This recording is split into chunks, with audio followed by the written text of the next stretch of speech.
Hi guys, Carlos Agassi here. So, kita ko yung mga comments sa iba, sobrang happy sila for us, sobrang happy namin, mababaw lang kaligayahan namin.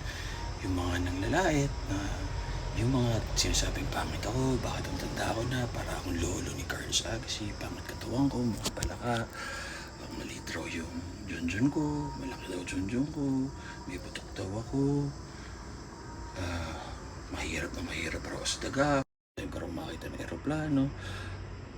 Alam nyo, na-tour ko na po yung buong mundo kasama ng grupo kong Hanks, pati nung kabataan ko, nagsishow ako, di ba? Sumikat naman po ako ng matindi at kilala pa rin naman po akong tao. Mahalaga po yung mental health. Hindi natin alam ang pinagdadaanan ng mga tao. So, sana careful tayo kahit na, kunwari, wala kayong talent, na pangit, na mahirap, kunwari, tricycle driver kayo, alwagi, security guard, board kayo, masama yung buhay nyo, pero lalaitin yung ibang tao. Huwag ganun. Hilahin natin sila pataas, maging successful, huwag pababa. Diba? Pero sa nakakanood nito, okay lang yan. God is good. Hindi tayo bibigyan ng pagsubok na hindi kaya. Tandaan nyo, the more the cash, the more the bash. The more the bash, the more the cash. Walang successful na tao ang malalait sa'yo. Lagi nasa baba mo dahil punggit sila sa'yo.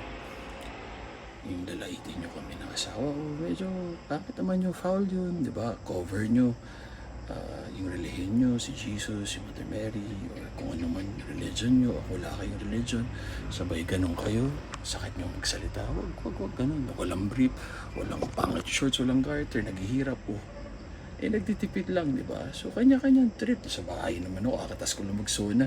Nag-shorts na nga lang ako para sa video na to.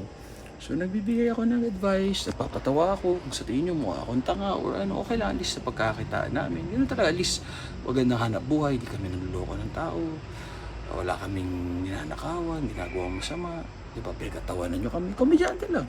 Di ba? Kung sabihin nyo mukhang tanga, o ano, yun, 46, 10% body fat, 200 pounds, 5'9", natural. Just consistency, hard work, magdasal lang kay God, di tayo pababayaan. Sa mga problema kung ba't wala kaming anak, di pa kaya ng budget namin tsaka oras, gusto namin hands-on kami. Ganun lang po kasimple. Ayaw namin na magkaroon ng anak sa mahirap na buhay o walang time sa kanya. Gusto namin mabantayan namin siya. Yun lang, walang pakialaman ng buhay. Basta always give your best, God will do the rest, and try to be a good person po. Tama kayo, mali ako, si Dr. Duo works for you. Happy guys, God bless.